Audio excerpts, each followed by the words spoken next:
ಅಧ್ಯಕ್ಷರೇ, ಇದು 13ನೇ ಸೆಷನ್ ಬೆಳಗಾವಿಯಲ್ಲಿ ಚರ್ಚೆ ನಡೀತಾ ಇದೆ. ಕೇವಲ ಚರ್ಚೆಗಳು ಮಾತ್ರ ಏನಪ್ಪ ಅಂತಂದ್ರೆ ನಡೀತಾ ಇದೆ. ಚರ್ಚೆಗೆ ಅಂತ್ಯ ಯಾವಾಗ ಅಂತ ತಿಳ್ಕೊಂಡು ಕೇಳ್ತಕ್ಕಂಥದ್ದು ಇವತ್ತು ನಮಗೆ ಒಂದು ಪ್ರಶ್ನೆ ಕಾಡ್ತಾ ಇದೆ. ಕಳೆದ 2023 ಅಧಿವೇಶನದಲ್ಲಿ, ನಮ್ಮದು ಇದು 3ನೇ ಅಧಿವೇಶನ, 2023 ಅಧಿವೇಶನದಲ್ಲಿ ಮಾನ್ಯ ಮುಖ್ಯಮಂತ್ರಿಗಳು ಹೇಳಿದರು, ಪ್ರಾದೇಶಿಕ ಅಸಮತೋಲನ ನಿವಾರಣೆಗೆ ಡಾಕ್ಟರ್ ನಂಜುಂಡಪ್ಪ ವರದಿ ನೀಡಿರೋ ವರದಿ ಫಲಶ್ರುತಿ ಅಧ್ಯಯನಕ್ಕೆ ಹೈ ಪವರ್ ಕಮಿಟಿ ಇನ್ನೂ ಆಗಿಲ್ಲ.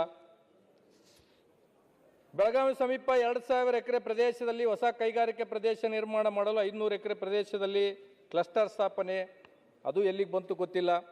ಧಾರವಾಡ ಸಮೀಪದ 3000 ಎಕರೆ ಪ್ರದೇಶದಲ್ಲಿ ಹೊಸ ಕೈಗಾರಿಕೆ ಪ್ರದೇಶ ನಿರ್ಮಾಣ, ರಾಯಚೂರದಲ್ಲಿ ಹತ್ತಿ ಆಧಾರಿತ ಕೈಗಾರಿಕಾ ಸ್ಥಾಪನೆಗೆ ಒತ್ತು, ವಿಜಯಪುರದಲ್ಲಿ 1500 ಎಕರೆ ಪ್ರದೇಶದಲ್ಲಿ ಉತ್ಪಾದನಾ ಕ್ಲಸ್ಟರ್ ಸ್ಥಾಪನೆ, ಉತ್ತರ ಕರ್ನಾಟಕದ ಪ್ರವಾಸೋದ್ಯಮ ಸಮಗ್ರ ಅಭಿವೃದ್ಧಿಗೆ ಕ್ರಿಯಾ ಯೋಜನೆ. ಇವತ್ತಿಗೂ ಇದು ಇನ್ನೂ ಆಗಿಲ್ಲ ಅಧ್ಯಕ್ಷರೇ.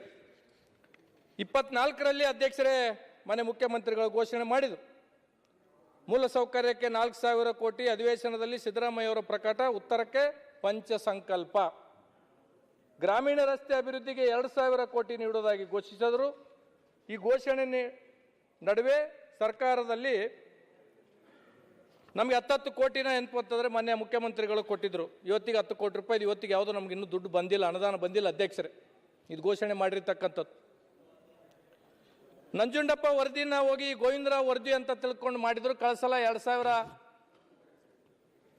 2024ರ ಬೆಳಗಾವಿ ಅಧಿವೇಶನದಲ್ಲಿ ಮಾನ್ಯ ಮುಖ್ಯಮಂತ್ರಿಗಳು ಹೇಳಿದ್ರು, 6 ತಿಂಗಳಲ್ಲಿ ವರದಿನ ಮಾಡಿಸ್ತೀವಿ ಅಂತ ತಿಳ್ಕೊಂಡು ಹೇಳಿದ್ರು. ಇನ್ನೂ ಅದನ್ನ ಏನಪ್ಪಂತಂದ್ರೆ ಆಗಿಲ್ಲ ಅಧ್ಯಕ್ಷರು.